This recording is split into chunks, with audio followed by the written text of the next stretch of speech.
Bonjour à tous, 5000 jeunes rassemblés en Slovénie pour la rencontre européenne de Thésée, l'appel à la paix du pape pour Noël et les célébrations de la Nativité en Terre Sainte. C'est ce vendredi dans SIC, la sélection de l'info catholique.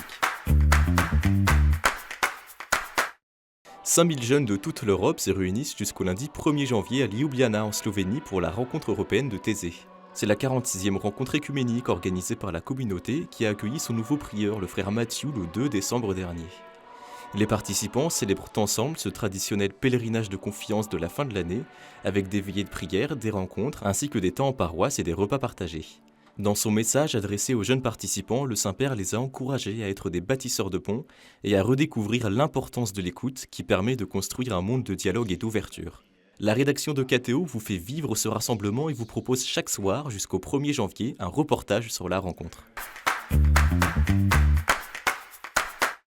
C'est un puissant appel à la paix qu'a livré le pape François le 25 décembre lors de son message de Noël qui précède la traditionnelle bénédiction Urbi et Orbi. Devant une foule de plusieurs dizaines de milliers de personnes rassemblées sur la place Saint-Pierre, le Saint-Père a exhorté les catholiques du monde entier à dire non à la guerre. Terre Sainte, Ukraine, Arménie, Sahel ou encore Yémen, tout au long de son message très médiatisé, François a demandé que cessent les conflits à travers le monde, tout en exprimant sa solidarité avec les victimes. Quante stragi di innocenti nel mondo, nel grembo materno, nelle rotte di disperati in cerca di speranza, nelle vie di tanti bambini la cui infanzia è devastata dalla guerra. Sono i piccoli Gesù di oggi. En Terre Sainte, c'est justement dans le contexte de guerre et de violence intense qui frappe la région que le patriarche latin de Jérusalem a adressé son message de Noël le 24 décembre. Malgré le sentiment de tristesse et de douleur, le cardinal Pier Battista Pizzaballa a exprimé son espérance face à la venue du prince de la paix à Bethléem. Que le Christ naisse à nouveau sur cette terre, la sienne et la nôtre, et que le chemin de l'évangile de la paix pour le monde entier reparte d'ici. Des célébrations de Noël qui se sont vécues avec l'aumônier apostolique du pape François. Le cardinal Konrad Krajewski était envoyé en Terre Sainte pour exprimer la proximité du Saint-Père avec les populations touchées par la guerre.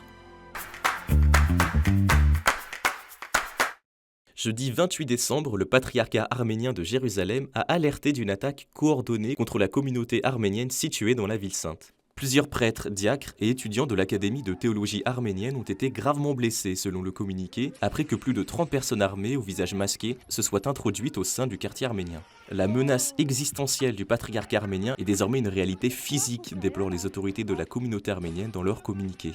Le patriarcat arménien a appelé le gouvernement et la police israéliens à ouvrir une enquête contre des investisseurs pour l'organisation d'attaques criminelles contre le patriarcat et la communauté arménienne. Cet incident intervient sur fond de tensions croissantes et de pression immobilière de la part de groupes sionistes qui veulent racheter et judaïser la partie orientale de la ville. Près de 200 morts, en grande majorité des chrétiens, c'est le terrible bilan encore provisoire des attaques des villages de l'État du Plateau dans le centre du Nigeria entre le 23 et le 26 décembre. 500 blessés et des milliers de déplacés sont également à déplorer dans ces attaques qui ont touché une vingtaine de villages. Parallèlement à ces exécutions sommaires, maisons, récoltes, églises et cliniques ont été incendiées. La région est la proie depuis plusieurs années d'attaques régulières de gangs organisés composés de miliciens peuls et de djihadistes. Ces gangs mènent des razzias dans les villages de la région où se trouvent principalement des agriculteurs chrétiens. Les élections ont été un gigantesque désordre organisé, a regretté le cardinal Ambongo, archevêque de Kinshasa lors de la messe de Noël. 44 millions de Congolais étaient appelés aux urnes le 20 décembre dernier pour élire leur nouveau président, ainsi que leurs députés. Agression d'électeurs, multiples problèmes logistiques, résultats partiels contestés par l'opposition, le nombre de défaillances a rapidement terni l'engouement des Congolais pour une élection juste et équitable. Ce qui aurait dû être une grande célébration des valeurs démocratiques s'est vite transformé pour beaucoup en frustration, a ainsi déploré l'archevêque de Kinshasa. Il garde cependant espoir que le travail des différentes missions d'observation, et notamment celle de l'Église catholique et de l'Église protestante, pourront prendre la mesure des irrégularités constatées et en évaluer l'impact sur la crédibilité de ces élections. Et en bref, toujours en République démocratique du Congo, c'est une belle histoire de Noël qui s'est déroulée dans le diocèse de Kenge. Chiara Castellani, médecin et missionnaire laïque italienne à l'hôpital catholique de Kimbo, a pu faire construire à temps pour Noël une chapelle pour les malades. Les messes se tenaient jusqu'à maintenant dehors, en pleine saison des pluies. Comme chaque année, Sant'Egidio a organisé un repas solidaire de Noël dans la basilique Sainte-Marie du Trastevere à Rome et dans 70 pays dont la France.